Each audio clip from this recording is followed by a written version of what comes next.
To remove the green background in Capcut for PC, here we have two materials prepared. One is an animated mushroom character, and the other is a video of a cat. The background of the animated mushroom character is green. Now we add the video of the cat. Then drag the mushroom video on top of the cat video. In this way, the images of these two videos will overlap.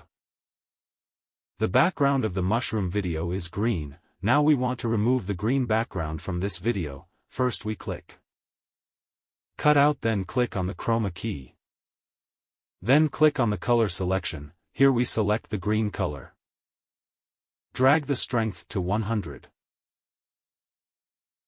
Now the green background has been removed like this. We can see it by playing the video. Two videos are overlaid together without the green background. To remove the green background with Chroma Key, it refers to removing the background of the current video, without affecting the cat video overlaid. Let's conduct another experiment by deleting the cat video.